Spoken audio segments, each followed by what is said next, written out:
When we look at greatness, right? People who are great, people who have done great things, we tend to want to summarize them as someone who is from another planet, someone who's cut from a different cloth, someone who has been genetically gifted and that they are predisposed, preconditioned for greatness. And that is not the case whatsoever, right? I was in that same boat. I'm still in that same boat. What I've come to realize is that greatness exists within every single one of us, right? Every single one of us, human flesh, blood, and tissue. And it's just a matter of getting your mind wrapped around who you want to become and then putting in that work to get it done. And that's it. I'm Nick Lavery, and this is the Tom Rowland Podcast.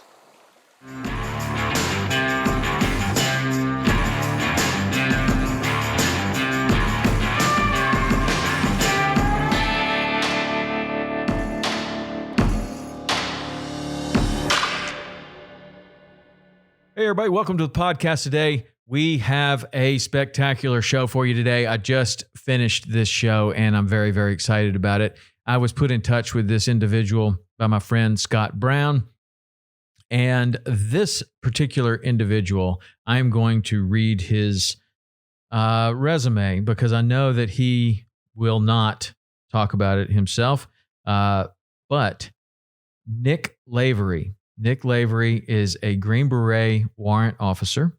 He has 3 Purple Hearts, a Silver Star, a Bronze Star with Valor for heroism in combat. He is really an exceptional person. He is the first above-the-knee amputee to go back to active duty as a Green Beret. He had been injured 3 different times in combat. One was pretty serious where it, they were all pretty serious, but the one resulted in him having his leg amputated. And he determined that he was going to go back to his team. He was going to go back to the people that needed him. And that's exactly what he did after a full year of recovery in Walter Reed. So that experience obviously taught him some lessons. It obviously, he had to rely on his training that he had before. And it all goes back to mindset, really, with Nick.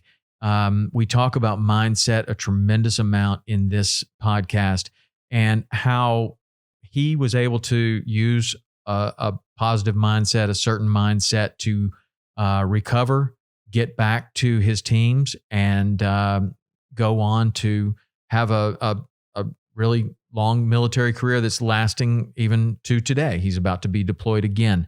So Nick Lavery is our guest today. He is really something. So stay tuned, take notes, get ready for this awesome conversation with Green Beret Warrant Officer Nick Lavery.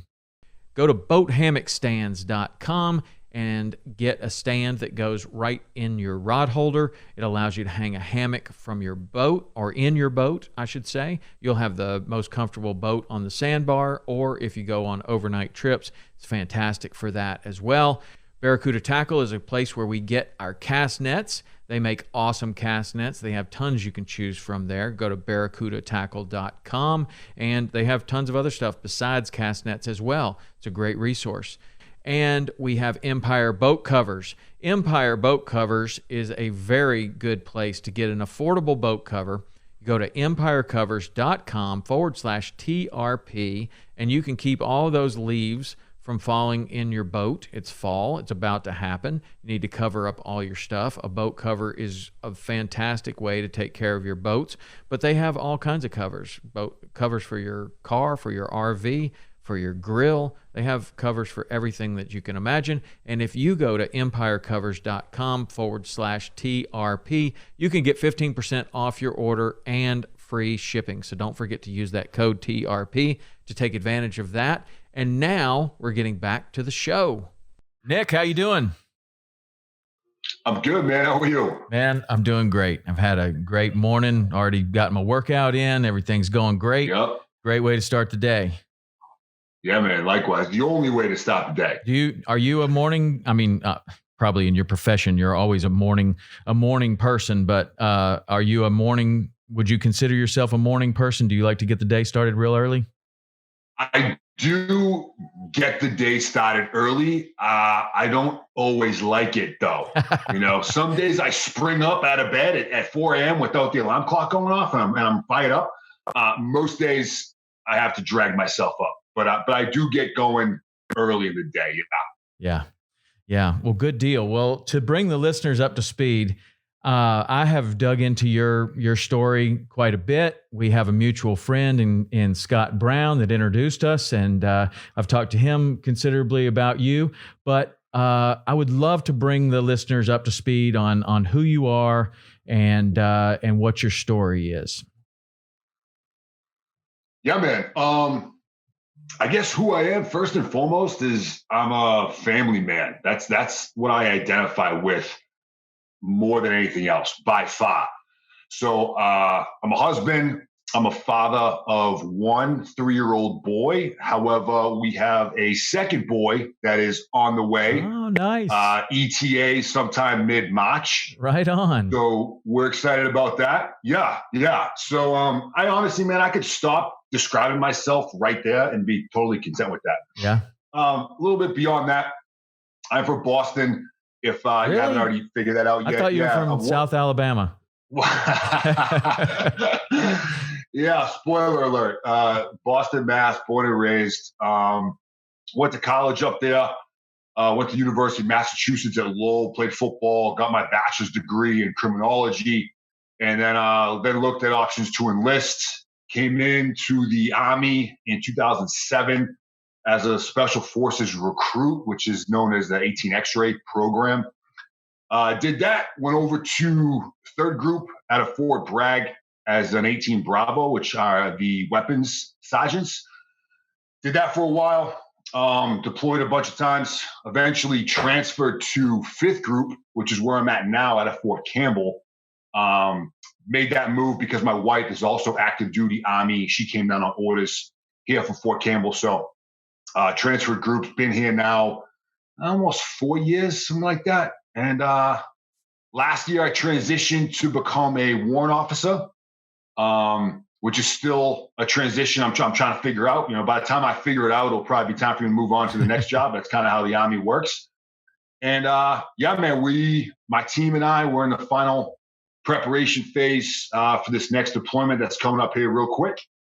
And yeah, man, that's the wave top introduction right there, brother. Okay.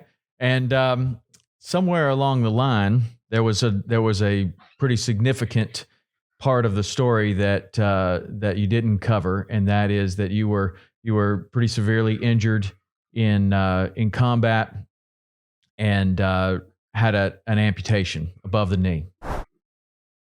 Yeah, that's correct. And what's funny about that, man, and whether I'm in an interview or doing a podcast or something, and it's not intentional, but when I describe my background and who I am, I tend to just not mention that. I kind of just like blast over it, and everyone's like, wait, hold on a second. Like, you're an amputee, you're missing your leg, you're doing stuff like that's kind of a big part of your life, and you didn't even mention it. Which I understand. It's ironic because I don't really identify super close as an amputee or as a wounded warrior. I'm obviously not ignorant to the fact that it's part of my reality. But I make that mistake, I guess if you could call it, pretty consistently. But yeah, man, on my second deployment to Afghanistan, my second combat trip to Afghanistan anyway, in 2012, going into 2013, I was injured 3 times over there on 3 separate occasions.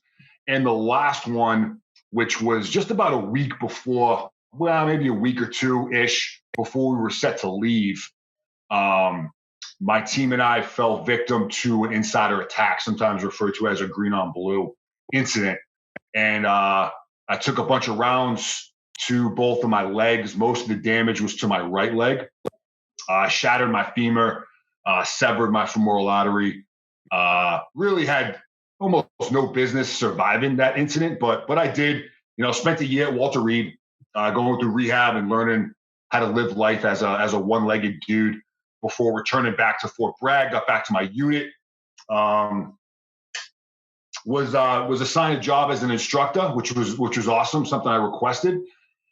And from that point, I began working the process to get back to operational status, which is something I'm proud to say I was successful at doing. That's that had to be, and looking into your story, there were all kinds of assessments that you were going to have to go through once that you started to get to the point to where you were getting healthy. You were realizing, okay, I'm getting there. I'm going to do this. And then there's a tremendous amount of assessments that you have to pass, not only for the Army, but for your team as well, and for your own kind of realization that you are an asset. Yeah. So what was interesting about it, man, is I had been working as an instructor. So I was on the SOCP committee, which stands for Special Operations Combatives Program, and we are charged with teaching hand-to-hand combat and close quarters battle to the members of the SF unit that we belong to. I had been doing that for about 8 months once I got back to the unit, and at that time I was training, pretty much out of my mind. You know, the goal from the very beginning was to get back to the team, and after about that 8-month stretch of just about nothing but work, train, eat, sleep. That's really all I did. I voiced to my command that I felt like I was ready to give it a shot. And they knew immediately once I got back there, even prior to me getting back there, what my intentions were. But there really wasn't a laid out pipeline, right? Like this nice clean pipeline, like the Q course or any other of these programs where it's just, okay, A, then B, then C. It really wasn't like that. They just decided to begin throwing these assessments at me. So I started off with just your basic physical fitness test, and then another Army for record physical fitness test. And then it just kind of kept going. You know, I was doing one assessment usually every week or two, and that was about a 3-month process. And I got put through the ringer, and rightfully so. I would have expected nothing less. Physical was obviously a big part of it. I also was given a kind of a proficiency reevaluation as an 18 Bravo. I was put through another psych screen because, again, I was borderline out of my mind. And I think people around me kind of picked up on that. Like, we want to make sure this guy's not genuinely crazy for what he's trying to do here. So that process took just about 3 months, and it was brutal. And, upon the conclusion of my last physical assessment, which was actually created by Third Group at the time, specifically to replicate the activities of combat. They have since turned that into an assessment that they use across the regiment, which is pretty cool. Finished that, and I had kind of earned the confidence and the trust of not only my teammates but the command. And they gave me the approval to go back to the team. So you're like a pretty physically, you're a physical standout. 6'6", is that right? Big dude. 6'6". Yeah, 6'5", 6'6", somewhere in there. Yeah. 6'6". You've been a physical standout your entire life. I would imagine that the first time that you go through selection, the first time that you're going through the initial assessments, you're doing really well in the physical, right? Yeah, grew up playing sports, grew up doing combat sports, played football at college. I would say I was about 70% brawn, 30% brain. And my physical traits and my aggressiveness is what I brought to the table. It was what I enjoyed. It was what I was good at. And it was what my team wanted from me. So it was a win-win across the board. Yeah. And so when you are coming back from this injury and the amputation and you're going through these assessments, did you come upon any realizations that while you were passing the assessments, you were doing things, you were having to learn how to do things differently, or anything? Was that difficult at all? Oh yeah. And actually, man, it started long before I began this assessment process. It actually started back when I was in the hospital. And General Cleveland, who at the time was the USASOC commander, came and visited me while I was still in inpatient status at Walter Reed. So I'm still going through surgeries 2 or 3 times a week. I'm still in real rough shape. He came to visit me, and long story short, he kind of laid out his design or his vision for SF or for Army Special Operations moving forward. A document referred to as RSOF 2022, which at the time of this visit by him was not made public. It was just about to be released. And it just talked about the future of SOF and how we can make an impact. And there was an enormous emphasis on the need to pay attention to the human dynamic in the operating environment that we live within. And immediately following that visit, I began wrapping my mind around ways that I could increase my value aside from my physical characteristics. And in SF specifically, in the Army Special Forces, there are a lot of options for us to expand our potential and our value because we have such a broad mission set, right? We do the direct action, cool guy stuff, the kick and endorse thing that we all love to do, but there's also an entire plethora of other activities and things that we are expected to be proficient at and then get tasked to go do. So I began exploring those options, different schools, both military and on the civilian side, ways that I could increase my cerebral capacity to increase my mind to equal as much of a weapon as I felt my body was. Because I knew, I was realistic. I knew that there's no way I was going to be as physically dominant as I was as a one-legged guy. It's not something that's easy to digest, but you have to be pragmatic about where you're at. And I could train all day, every day, which I do. It's just I'm not gonna be as I was. So how can I raise that stock and raise that value? And it was through these other arenas that I began to explore options. And I didn't like any of it. It was painful, but I felt it was necessary to be that asset that I wanted to continue to be. Going through the assessments specifically, I mean, at this point, I was still maybe just 18 months or so out from having lost a leg, which is still really early on in the process of being an amputee. So I'd have these events, and I knew what the events were. I knew the kinds of things that would be asked of me, and I would just start, playing around with different techniques. How does this work? How does that work? It's a lot like drilling in jiu-jitsu is kind of the analogy I use. You just have to drill it over and over and over and over again. Trial and error, make small adjustments, trial and error until you find a system or method that looks like it's going to be the most promising, and then just gradually build up strength and endurance. So that was the process. Is I was training for general strength, general endurance, my jiu-jitsu game, and then I was also doing specific training for these events that I knew were coming down the pipe at some point. So it was just a nonstop back and forth, very meticulous, very methodical process to learn how I can do certain movements as a guy with just one leg. Right. One of the things that at that part of your story that I thought was pretty interesting is it's obvious that you started to look towards the things that you can do rather than focusing on the things that you can't do. And that's where a lot of people have a real problem, is that, you get injured, you're an athlete, you get injured. Oh, I can't run anymore. I can't run, for the next 5 months. I tore my calf muscle, or I did something, and they start focusing on all of the things that they can't do rather than focusing on, look at all these other things that I can do. This is a great opportunity to get really strong at pull-ups, or this is a great opportunity to enhance my training in another way. Or, it could be somebody that lost their job, or somebody that had some sort of a disappointment in their life, and they're thinking about all of the things that they can't do and focusing on those things, which is paralyzing them, right? So were you conscious of that? Like, I have to think about the things that I can do, focus on those things, get better at those things, or was there a conscious decision to do that, or did that fall back on a lot of the training that you had already had? Yeah, I mean, that was very specific and deliberate, and it began in my hospital bed, right? I mean, as I'm going through surgeries, I've got an external fixator that's holding my leg together, this giant metal apparatus that's sticking out of my body. I mean, I'm in real rough shape.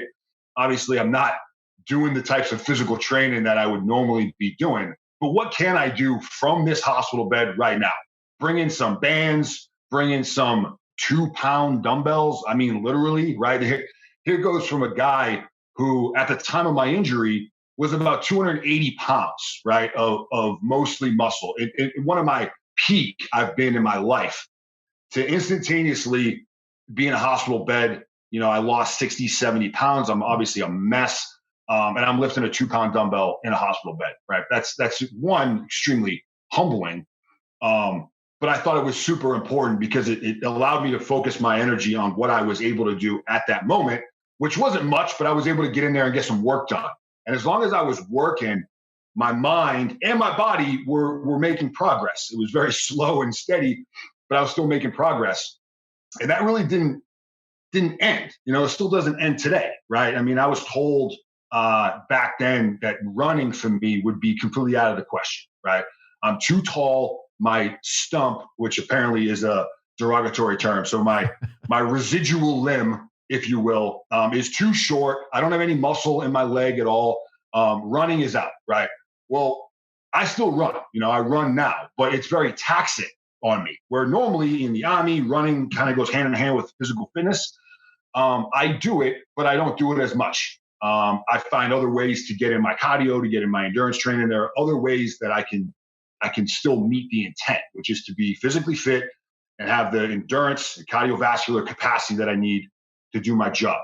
So I just think it all starts in the mind, and we'll probably circle back to mindset and mentality a lot here because it's just so interwoven in what we are able to do in 3-dimensional time and space. It all begins in your mind, man. And I just think, generally speaking, we need to be rigid on the goal, but we need to remain flexible on the approach. And we tend to be comfortable doing the things that we have done and we like to do and we're good at. But sometimes that may not be an option at that moment. So you need to flex and find what you can do. And you may not enjoy it, but you're going to get the results that you're looking for at the end of the day. And that's really what it's about. Finding a way to continue to work at what you are able to do, double and triple down on what you can do, while also not completely neglecting the things that you want or need to get better at. Man, that's good advice, and it can be applied to so many different areas of anyone's life. In your case, it's been tested at the basically the extreme end.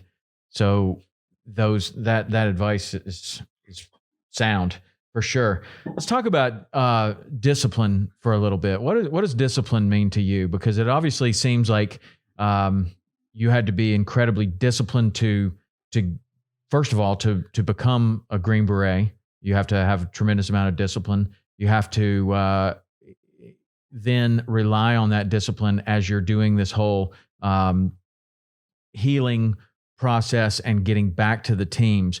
But how do you describe discipline? I would describe discipline as a combination of sacrifice and time prioritization. Sacrifice being basically giving up the things that you are fortunate to have, right? I am fortunate to have a warm bed to sleep in, and I want to stay in it. I'm fortunate to have a pizza in front of me because I can afford it, or I have a spouse that brought one home. I'm fortunate to have this delicious, tasty treat in front of me right now.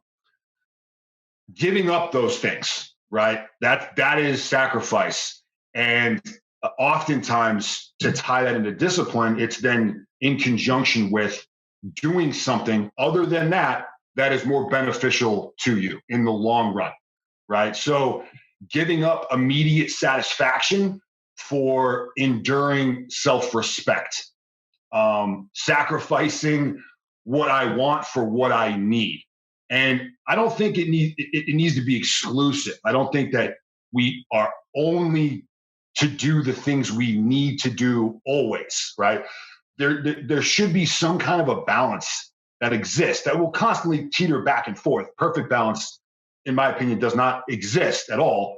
But if you're only doing the things you have to do always, then life is going to be a chore and you're likely going to be miserable And that's no way to go through life, right? We need to enjoy the process just as much as the prize. We need to enjoy the journey as much as getting to the actual top of the mountain, because this isn't a dress rehearsal, right? We have one shot at this thing. So we want to be happy and enjoy it and enjoy what we're doing. That just doesn't mean we get to do whatever we want all the time. So it's a give and take. And the time prioritization is just, time is our most valuable resource. It's our most limited resource. Everyone has a problem with time. And it starts, I think, with just your vernacular. I didn't have time. I ran out of time. I don't have time. It's like, no, you have the time. The time is given to all of us. We all have the same 24 hours in every day. We just simply choose how we use it. And oftentimes we have to do things that we may not want to do again, like go to work and eat food and shower, right? Like the things we need to do to just survive. Everything else, we just have to rack and stack those according to the priorities of those activities within that time. I think when you combine those two things together, you get discipline, which is another kind of enormous topic that's tied into a lot of this stuff, and just in general success as it is overcoming adversity. Discipline is critical. I just think it all begins in your mind. Unfortunately, it can't stop there. That then has to transcend into physical action to create change within the actual world. One of the things that I just picked up on there, that I've picked up on from other individuals like yourself, is that you mentioned the vernacular. You mentioned the words that you choose to use. How conscious are you of the words that you choose to use, and how that affects your discipline, your habits, your attitude? I pay attention to it, and I certainly make mistakes with my language use daily, for sure. But I hone in on it to the point where I'll drive people around me crazy. People don't speak in literal terms all the time, right? We as a human species, we've got expressions that we use that are not intended to be taken literally all the time. But I do think that there's an impactful connection between the words you use, whether they're internal or outwardly spoken, and what that does to your psyche, right? To actually have your mind and speak yourself forward, and getting rid of inaccurate, excuse-ridden type phrases and language, right? It is what it is. It's an expression that drives me batshit crazy, and it's used constantly. And I got it. It's just kind of an easy filler that people will throw out there. And what you're really saying is, I am a product of this, and there's nothing I can do about it. Well, you can always do something about it. It is what you make it. It is not what it is. It is what you decide it is. It is what you decide to work towards to create. And that's just one example. So I do pay attention to it, what I'm speaking within myself, and then what I project. Because I think it's important. I think you need to train your mind to be able to get your body to move at a higher level. And a really easy way to begin that process is just paying attention to the words that are within your vocabulary. Yeah. It's interesting that you said that it drives people around you crazy, because it certainly drives my wife crazy. I try to stay away from negative words. I try not to use them myself, like things like hate, or, oh, this is going to be terrible, or the traffic was horrible, or any of those kind of things. And I'm like, that's a negative word. I try not to say it. So it drives my wife crazy. It really does. And that's a tricky thing too, because you're trying to navigate this thing in your own. You figured out that words are important. The way that you use words are important, but how do you, how you deal with the people that are around you and not drive them crazy, but stay on track is tricky. It really is. Yep. It's real tricky. I don't know if you got any insight on that, because it sounds like you have a little bit of the same experience that I do with that. Yeah, no, I do, man. Especially when it comes to your spouse, you really want to pick and choose those battles. I'm fortunate to be blessed to a hard charging savage such as my wife. So even when I maybe recommend an adjustment in language. She may tell me to get out of here with that kind of stuff right now. But she's also mature enough and she's been through a lot to know that, yeah, okay, he's right. I just may not want to admit that right now, which is just kind of standard husband and wife stuff. I think we need to be careful just in general, right? Whether we're talking about language or talking just about the people around us and how what we're doing or saying is impacting them. People decide to grow or decide to make a change on their own terms, right? And on their own timeline. And ideally, our productivity and our dedication and our discipline and our work ethic will have a positive impact on those around me. And oftentimes that does happen. That's the ultimate goal. There are times, however, where that can go the other direction. That can actually create a little bit of friction points with them because they're seeing what you're doing and they're not in that place, right? They love you, they care about you, they're your teammate, your friend, your coach, whatever it is. But they're not there yet. And because of that, it can lead to some resentment going towards us, right? If we're the ones that are grinding and making changes and sacrifices and they're not there, it makes them feel lazy, right? It makes them feel inferior and they take that out on us, right? I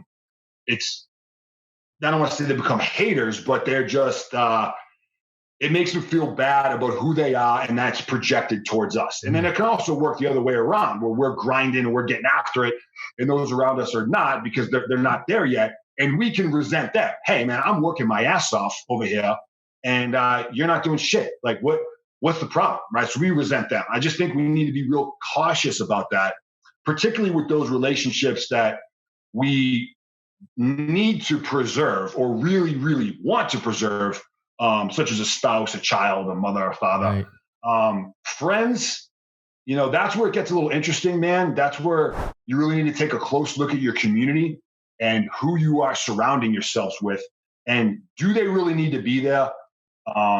Tough call to make, but that community piece, I think, is a huge part of how we're able to progress towards what we're trying to do.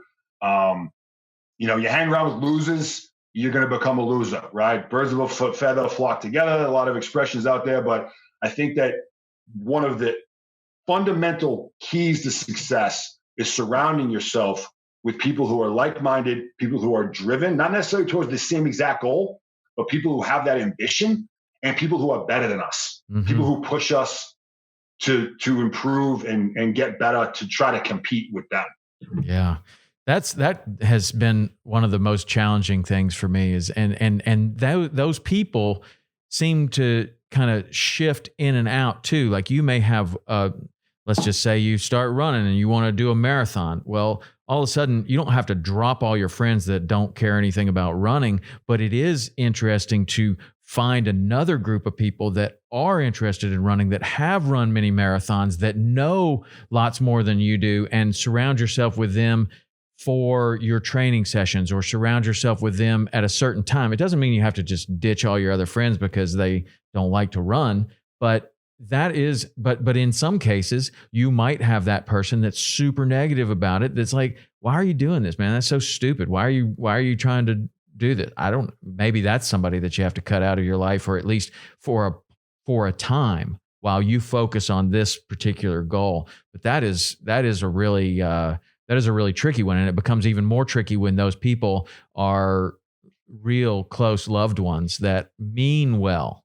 They really don't want to see you fail, or they really think that maybe this might not be the right road. And it's like, man, that one, when it's your parents or it's your wife or it's somebody that you really care about what they think, and they're, they just don't want to see you get hurt. They just don't want to see you kind of extend yourself in a place where they don't know that you're going to be able to make it. That one's tricky. Yeah, that is, man. And you hit the nail on the head, and it really resonates with me on a personal level.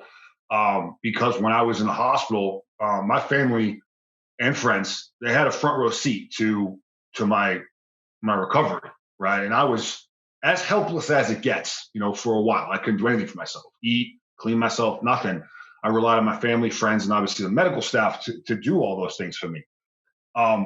As I began to make my intentions clear to the people around me, I'm going back to the team. This is what I'm doing, period.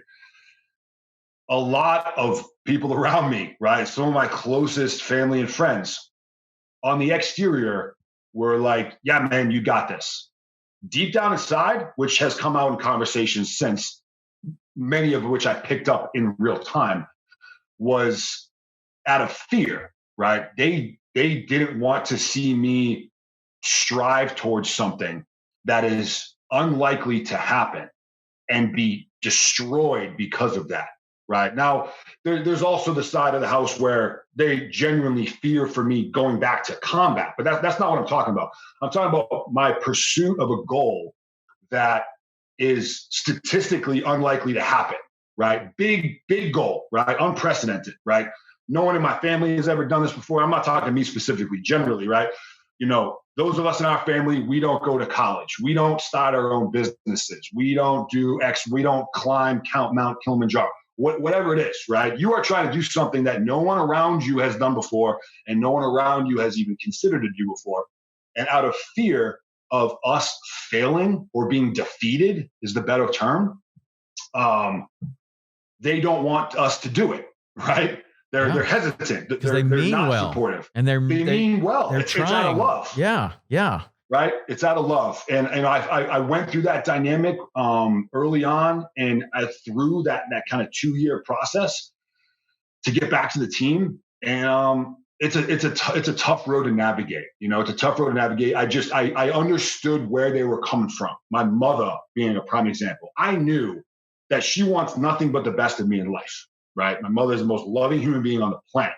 At the same time, her understanding of what Green Berets do was substantial, right? And she's like, there's no way that a one-legged guy, even if it's my son, is going to be able to do this. And at some point, he's going to get knocked off this track, and I'm concerned about what that's going to do to him and his well-being, right? It's out of love. So I just think we need to recognize it for what it is, not take that criticism or lack of support too harshly, and then surround ourselves again with those that are on the same team at that moment. It may just be temporary in that moment on our team, ready to go. And we maintain those other relationships as necessary to keep the ball moving forward. Yeah. Wow. That's incredible. When we're talking about that, it's like nobody wants to see you fail. The people around you that really care about you, like in that situation, ultimately they don't want to see you fail because that could be very damaging, and they mean well. But when I think of failure, and when I looked into your story, you've got a interesting relationship with failure. How does failure work into your life? Failure is something that I strive for daily, and I'm successful. And it's pretty easy to be successful at reaching failure when you spend a lot of time doing physical training, because you can always push yourself and pick up more weight or try to run at a faster time and not be successful. And in my definition, that's failure. Right now, that's a small failure, right? It's not the end of the world by any stretch, but we want to live at the edge of our capability, and knowing where that line is, you have to cross it and then get knocked on your ass. Okay, cool. Today, right now, where I'm in this time and space, my 2-mile run is X. My 1 rep max on this is X. I'm able to read this many pages in this topic, whatever. You can use it in any type of topic. But I just think striving towards that is important. Failure is where all the lessons are. Failure is where the wisdom is. And it is through that process where, as long as you're able to get back up, right, which is critical, and that goes into your work ethic and your heart, really, you're able to extract that knowledge from that failure and ram it back into your system to improve. Improve on a tactical, minutia, small, micro level, or make adjustments to the macro program on how am I going about my everyday life? How do I have this thing phased out? If we're constantly living within our safe little bubble, then we're more than likely not going to make substantial strides. So I just think people's relationship with failure is one that can be improved upon And I learned those lessons, really hard. It started at Walter Reed up on a prosthetic and, trying to move faster than I could. And I'd wipe out and my leg would come detached and go whipping across the gym and I'd smash and knock over a bunch of shit. Okay. Like that was rough. Okay. I know that right now I'm not able to do that, but that's okay. Right. Get back up, strap the thing back on, and get back to work. And I just think that failure, as long as you get back up, failure is temporary. Defeat is long-term. Defeat is forever. When you fall down and you don't get back up, that's defeat. Yeah. Yeah. And then the physical training, like you've been an athlete all your life, jiu-jitsu, I was a wrestler, then you have all the time in the gym that are these tiny failures. You're actually looking for it. But then there's a big difference between when you kind of get used to these kind of daily small failures, it becomes more comfortable to be in a failure situation. But then you have these other situations to where it's a very public failure.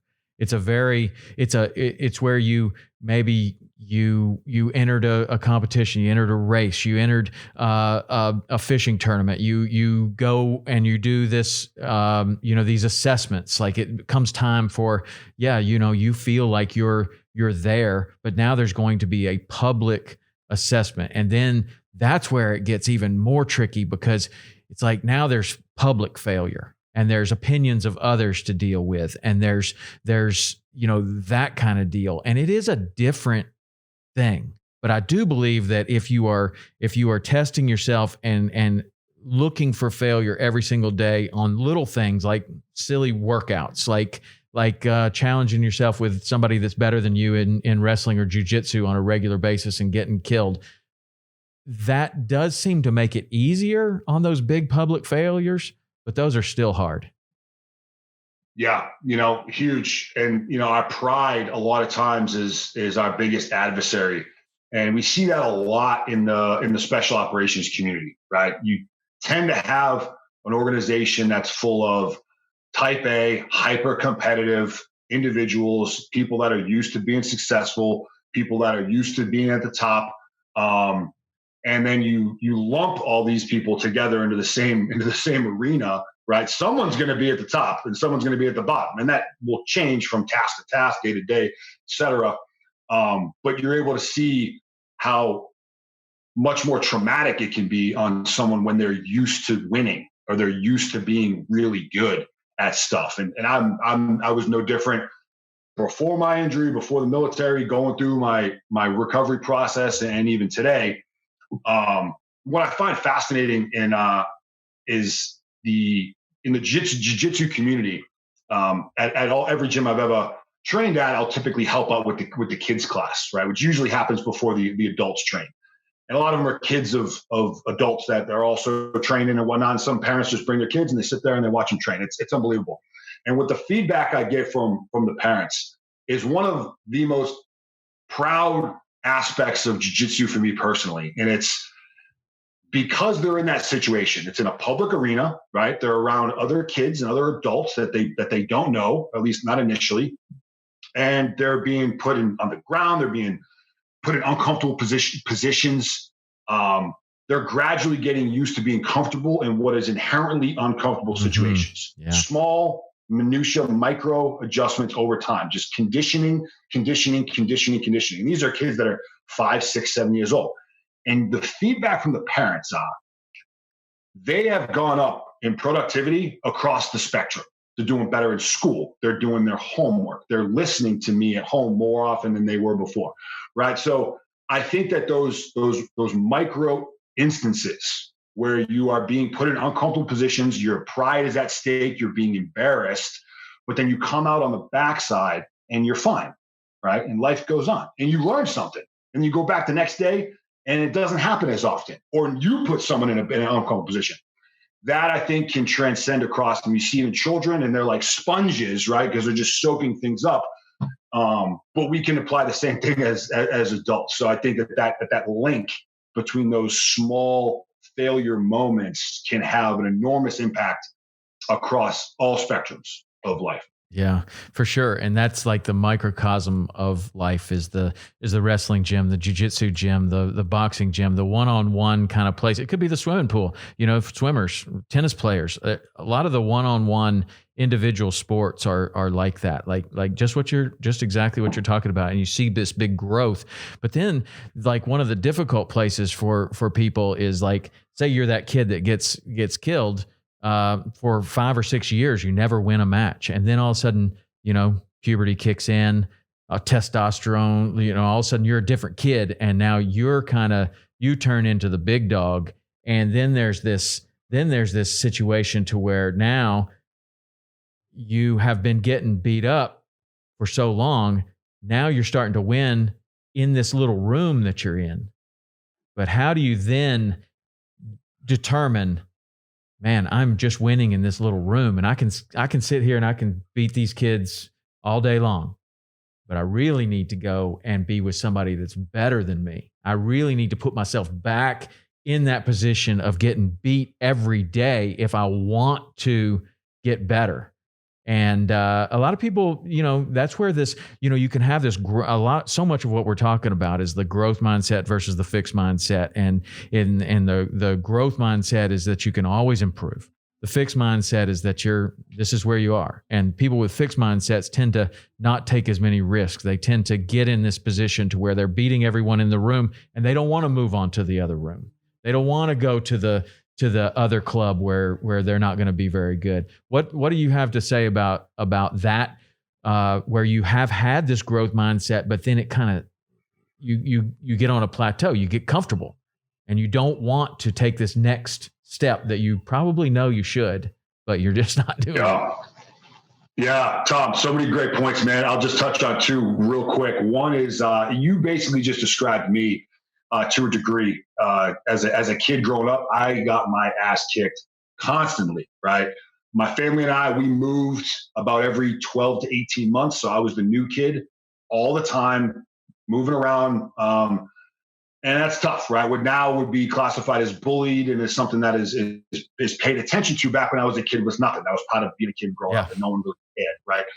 A lot of rough times, right? And I look back on those moments now in reflection, and I'm extraordinarily grateful because it conditioned me, right? And that, again, once puberty kicked in, I began continuing to work and deciding to build myself up, my confidence, my strength. I got into combat sports and boxing and wrestling, and I think that played an enormous factor into where I am today. And I am not at the top of any mountain, right? There is someone out there who's better than me at every single thing that I do.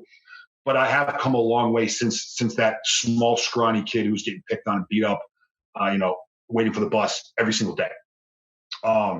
So I think you can look back and be grateful for that stuff and just not necessarily make it so negative, but we're able to sometimes only in reflection look back on moments of full of negativity and extract the positive aspects from it and be grateful for them. Sometimes it just takes years to be able to do that. And the next thing is when it comes to looking for that next ridge line, which is super important.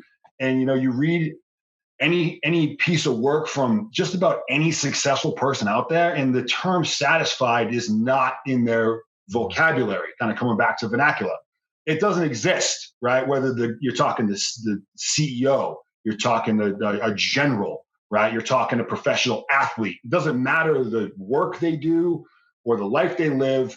They are constantly looking for that next ridge line to climb, no matter what.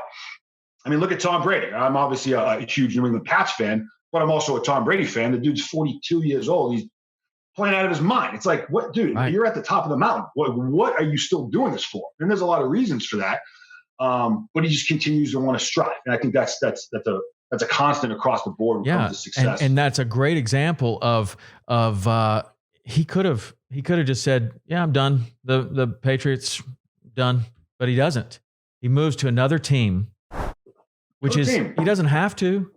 Nobody would have batted an eye, but he's just exactly the situation that we're talking about. Like, why is it that some people see that next ridgeline? It's not enough. It's not enough. And some people might retire, like in that situation, might say, okay, it has been enough for football, but you're going to see that person start a foundation, or you're going to see that person start a business, or you're going to see them do something different that is a different challenge for them. Maybe something hasn't been, or they maybe they are satisfied. Maybe they are happy with where they are, but they're not satisfied with where they are as a person. And that is going to continue to grow. And I think all of that goes back to mindset. I mean, I think that Tom Brady is probably the epitome of a growth mindset. He can always get better. Doesn't matter how old he gets, he can always play better.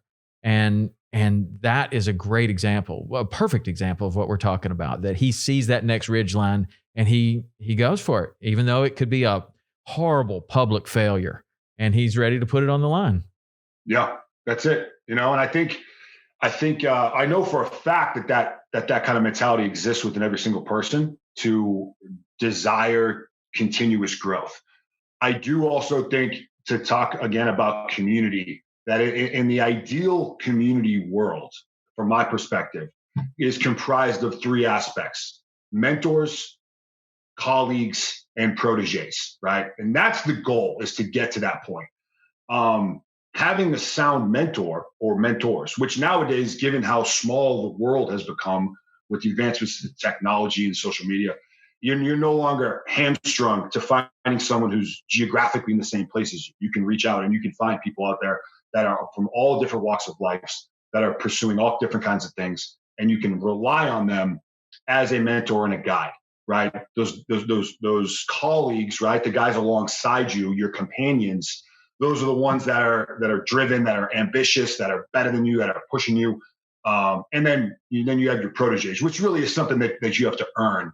And typically they kind of find you, and then there's kind of the circle of life, right? You kind of become the mentor. I think that's the goal. And I think that's a enormous piece of leverage, where if you just don't quite feel that inside you yet, if you have a community like that, they will be there to guide you into that direction, right? Hey man, you're now at the top of this game in this jiu-jitsu gym, right? You're crushing everybody. Let's get you into a tournament, right? Like, you're not progressing like you were last year because you are the best blue belt or the best purple belt or the best black belt or whatever it is. We need to get you out there. And this is coming from a coach, right? We need to get you out there. You're going to lose. It's going to suck. You're going to be embarrassed, but you know that that's how you got to where you are now. Mm-hmm. So let's keep that going, right? Yes. And that's an easy comparison in athletics and jiu-jitsu and wrestling, and that it can be applied to someone who is doing really well at a job that they could continue to do and continue to crush. But if they have the right boss, the boss says, you know what, we need to make you, we need to put two or three people under you, and you need to manage a team. They're, oh, well, I don't know, man. I don't know if I can do that. I don't have any leadership ability. But the boss is saying, no, you need to grow. You need to stop doing what you're the best at and move on to something else. That's like, I read Jocko's book, and that was one of the things that he talked about, is that what he really wanted to be doing was to be out there with his team, but his position required him to stay back and have decentralized leadership.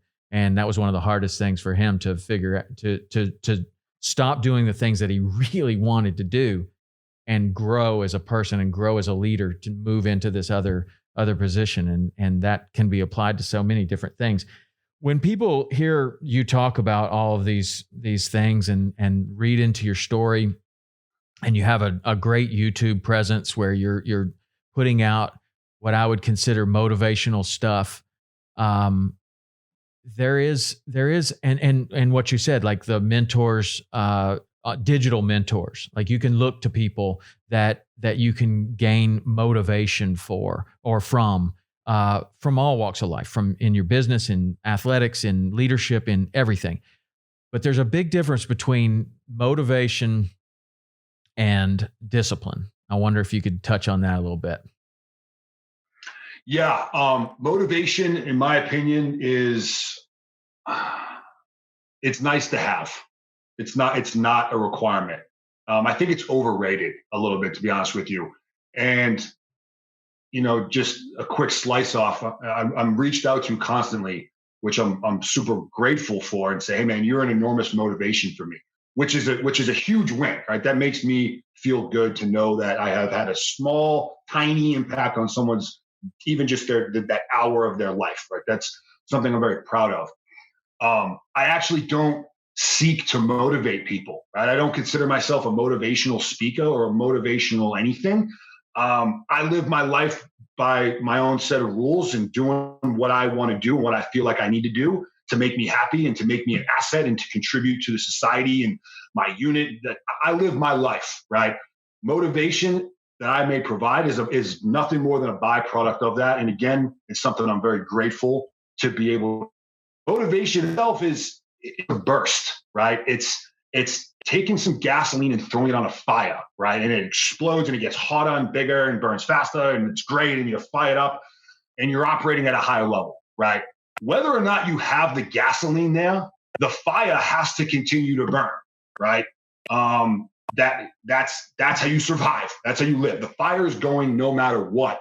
So whether or not you're motivated doesn't mean that if you're not, you don't go do whatever you need to do, right? That's the discipline. I think when you're driven towards a goal, you are able to get the work done anyway. And it may not be at the highest level of production. You may not get the highest ROI on that particular task, but you're still making progress, right? And then that's just generally linked into tightening up your way of life and your time prioritization and just doing the work anyway. Because the only bad workout's the one that didn't happen. And then, this is not specific to being in the gym. It's for all walks of life, right? So I just think motivation is great, and we want to look for it. We find it maybe in music or watching a video, or I look at my son and I get motivated just in that one moment.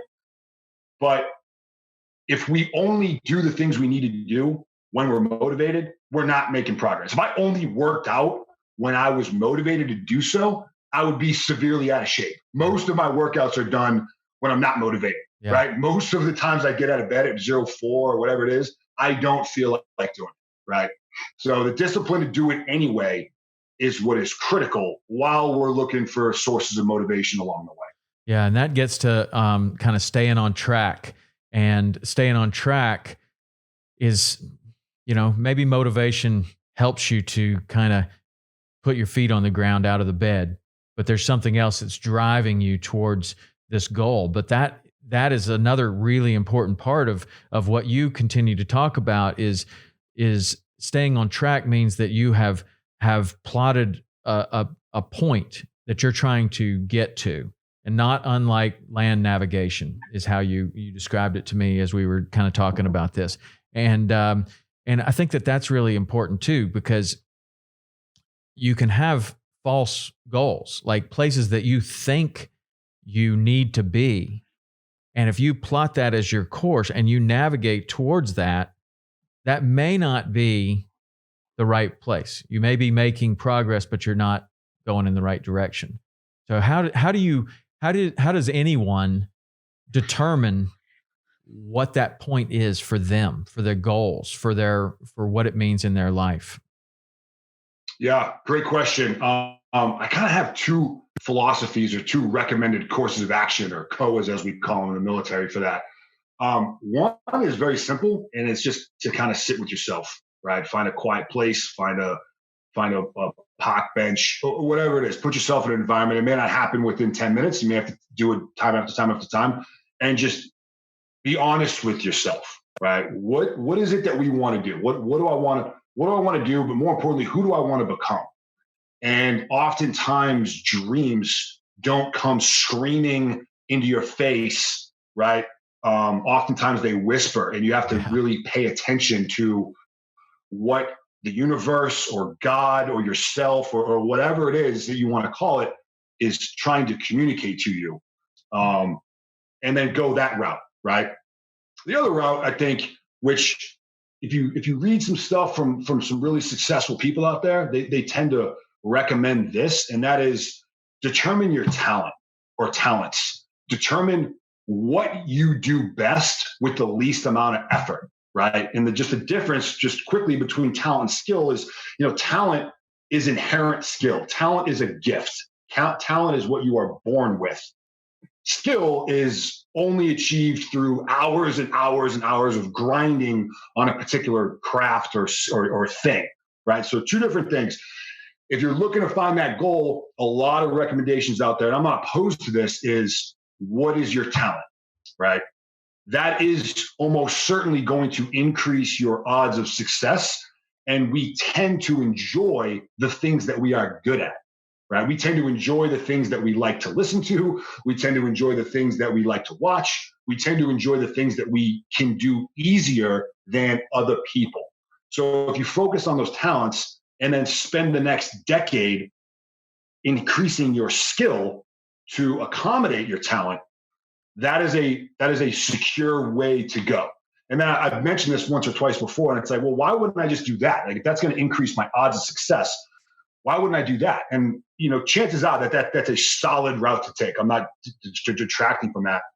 I just don't want to leave the option off the table to pursue something that you may be terrible at, but you feel it burning deep down inside. I want to be a school teacher, right? I am awful with kids. I'm awful at math, whatever, but something deep down is telling me I want to be an educator, or I want to build houses, right? I can't stack blocks on each other on the floor of my living room worth of shit, but I want to build homes, right? So no talent at all, but I want to do it because I feel it deep down inside. That's why I put that one up front. I don't like to be limited by anything, right? Even if it's myself, maybe that means I'm a schizophrenic or something, but if that doesn't work and you're spending time after time after time and you just can't quite find your purpose, maybe we hone in on what our talents are. And it can be something very, very, very small, right? I cut hair well. I interact with people well. I'm comfortable in social environments. I'm a great reader. Whatever it is, right? Really hone in on what that is, and then dedicate the next decade or so, 10,000 hours, according to Malcolm Gladwell in The Outliers, to enhance that skill. And then, you know what? I don't think we need to be too hard on ourselves, right? I think that there is at least a decent likelihood that along that journey, the mission may change, right? As life gets thrown at us, we may decide we want to divert, and we just need to be real careful on, are we diverting because I don't want to put in the work? Am I making an excuse? Or am I feeling a deep, burning passion based on the work that I have done to this point that's putting me in that direction? And I was no different, right? I joined the military because I wanted to go work for the Secret Service. That was my goal. Come in, be a Green Beret, get 5 years worth of advanced training, get out of the military, enter the Secret Service, protect the president. That was the goal. The problem was I fell in love with doing what I do, right? And I couldn't imagine doing anything other than that. Does that mean that all the work I had put in to get to where I was at that point as a Green Beret was wasted? No, right? There was a lot of value in that. I just decided that my passion is now for this. So I just re-diverted, adjusted my operational approach, adjusted my plan, and then just kept moving forward. Interesting. That's cool. We've talked about so many different things here, and it all kind of keeps circling back to the same thing. It's mindset. It's a growth mindset. There's something that has a theme that has come up many times on this podcast, and a theme that has happened in my life, where you may hone in on your strengths and make a career out of that. But at some point, you have to attack your weakness. You have to like we talked about earlier, you have to have this self-realization that, yeah, you're a house builder, and you've been relying on someone else to do this part of this for you, but you really don't understand it, and you really need to become an expert at this thing that you're terrible at. And it's this theme of weakness is strength. Like, whatever your greatest weakness is, if you attack that weakness, develop it, and turn that into a strength, you're going to develop yourself as a person, or in whatever, as an athlete, as a Green Beret, as whatever it is that you're in, you will develop yourself, and that weakness will soon, at some point, with plenty of discipline and hard work and determination, it will become one of your greatest strengths.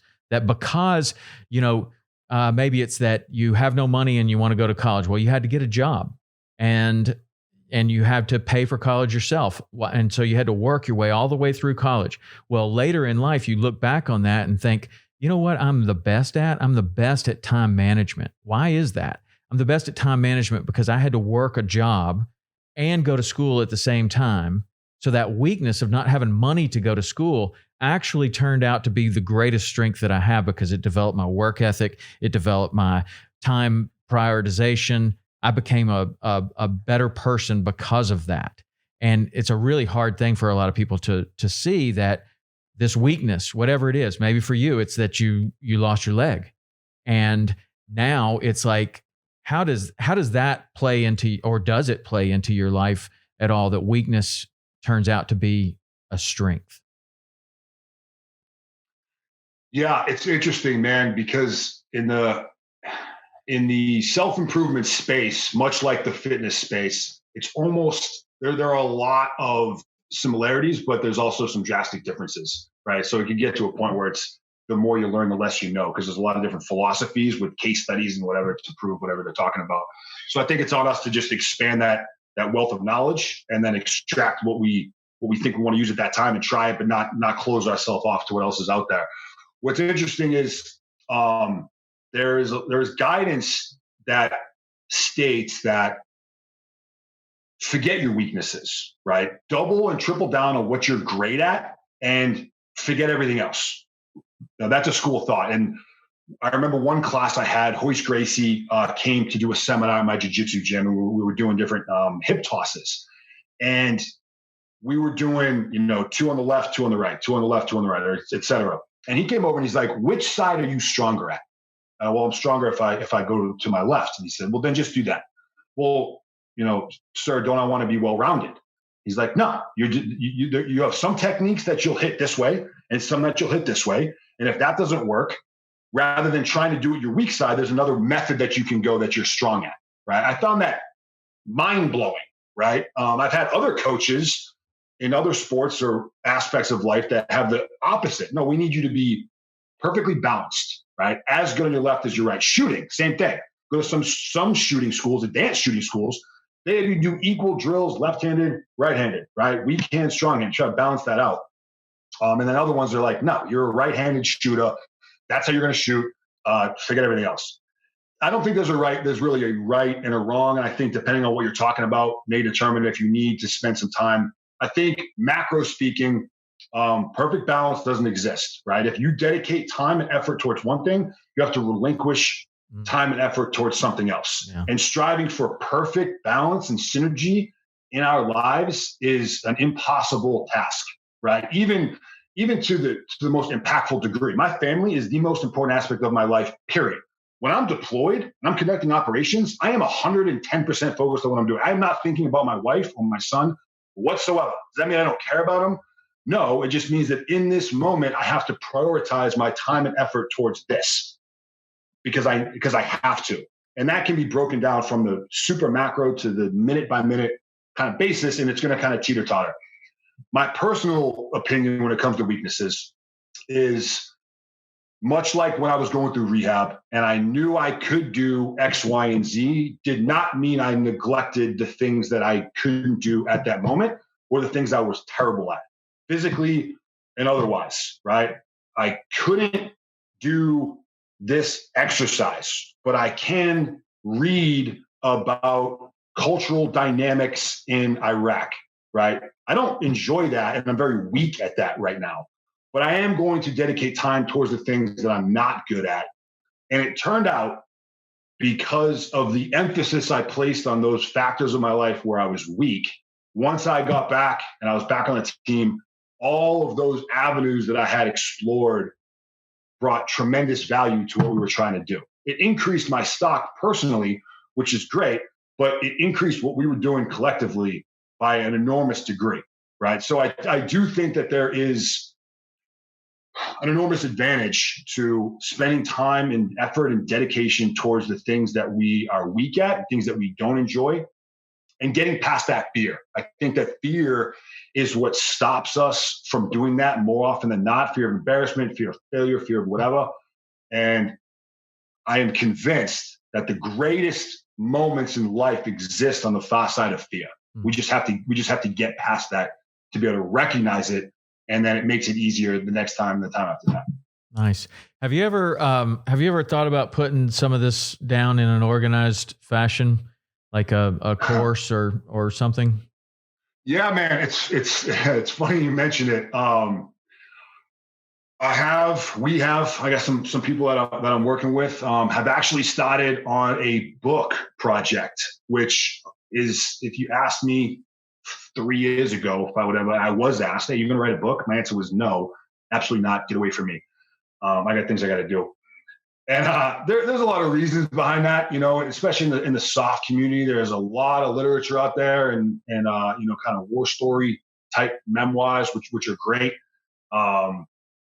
It's just it can be viewed as kind of lame. It can be viewed as a very busy space. And I knew I didn't want to do that. But listening to the advice and the guidance of some mentors and some people that I respect, I have decided to move forward on something. It's not an autobiography. It's not a biography. It's not a bunch of cool guy stories in Afghanistan. It's a piece that exists within the space that you and I are talking about right now. It's about self-improvement. It's about getting over adversity. And it's about really success in general, but through the lens of having some really difficult challenges in front of you. So it reads kind of like a manual, like a typical kind of self-improvement book, but I do have some personal experiences and some vignettes kind of interwoven into it. So it's something that it's a little bit further along than I thought it would be at this point. So I'm thinking, when we get back from this next deployment here, I'm taking off here pretty soon. It'll be out there, man. So nice. So I'm excited about it. Yeah, well, I'm excited to read that because I certainly have enjoyed the conversation that we've had today. There is in your profession, there is the term the quiet professional, and it was that any kind of a line to kind of to be careful of as you go down into writing a book or putting something out there? I mean, you're saying I guess you said that it's not cool guy stories and all of that. So where is that line as you have all this tremendous knowledge about success that could be applied to so many different areas in so many different people's lives that have been tested and forged in fire? Where is the line between the quiet professional and sharing your knowledge? Yeah, man, great question. And it's something that is it's still difficult for me. Knowing what I'm doing and I know my reasoning behind it, it's still tough. That's an extraordinarily fine line to try to walk. I'll go back to General Cleveland again. Fast forward to me getting out of the hospital. I'm back at Fort Bragg. He was coming through Fort Bragg. He had some visitors from the Beltway that were coming down to talk about some stuff. And a lot of it was focused on our strength conditioning program. And he asked me to come over and talk to them about my experience with them, my experience back in Afghanistan. This was immediately following my first deployment back to Afghanistan as an amputee. And I'm like, sir, I really have no interest in doing anything like that, right? I live the quiet professional, which is something that was ingrained in me as a child, mostly from my father. Don't talk about it, be about it, walk softly, but carry a big stick. That was kind of just his whole thing, just blue collar, working class, just get out there, let your actions speak for itself. I come into SF and that's one of our mottos. So I lived it. And I wasn't unable to recognize the difference between a quiet professional and a silent professional. And General Cleveland, with one sentence, opened up my eyes. He said, hey, man, I understand what you're saying. I respect that. But this isn't about you, right? This is about the guys coming up behind you, the people coming up behind you. You have an obligation to them to share your experiences, your lessons learned, because you did something that no one's done. And you owe it to them to make their challenge a little less challenging. And when he framed it like that, it was like a light bulb went off, right? And I still have a difficult time being in the limelight. I still would prefer to remain in the shadows and just kind of grind. But I do accept that as an obligation that I have. And just as long as I kind of keep that frame in mind, man, it's not about me. It's about those that may benefit from it. Allows me to at least attempt to walk that line. Nice. I like it. Well, I can't wait to see it. I can't wait to read it. If and I know you've got a hard stop here in just a little bit, so we're going to probably start to bring this to a close. But I just want to thank you for spending the kind of time and being as open and willing to talk about all of this different stuff as you have. It's been a great conversation. Do you have anything you want to add to the conversation at all? Close it out. Yeah, Tom, I'll just say, man, I appreciate it. Scott is a good friend. He speaks very highly of you. He's a good dude. A great dude, right? He's going to do a lot of things out there, man. Another ambitious. He's the type of guy that I keep close, right? He's in that community because he's also striving. I just say this isn't about personally. It's just when we look at greatness, right? People who are great, people who have done great things, we tend to want to summarize them as someone who is from another planet, someone who's cut from a different cloth, someone who has been genetically gifted and that they are predisposed, preconditioned for greatness. And that is not the case whatsoever, right? I was in that same boat. I'm still in that same boat. What I've come to realize is that greatness exists within every single one of us, right? Every single one of us, human flesh, blood, and tissue. And it's just a matter of getting your mind wrapped around who you want to become and then putting in that work to get it done. And that's it, So I just, people want to reach out, which tends to happen. I do have a website that's somewhat recent. It's machinenick.com. It's got the links to my socials and there's an email to hit me up directly. By all means, reach out. Sometimes it takes a while to get back, but I make it a point to get back. So by all means, I'm here for you guys. So I appreciate it, Tom. It's been great talking here. Absolutely. And you got a great Instagram. I follow you on Instagram, machine.nc. And you should definitely look at that, the YouTube as well. How do they find you on YouTube? It's Nick Charles. Nick Charles on YouTube. And great stuff, man. So thanks so much. I wish you all the very best of luck in every endeavor as a parent, as a Green Beret, as a new author, as so many of the things that you got going on. Wish you all the very best of luck. I want to have you on the show again. We'll make that happen. But thanks so much for today. I really appreciate it. And everybody go check out all his stuff. It's definitely worth your time. All right, that's it for today. We'll be back with another awesome guest next week. And that's it. See ya.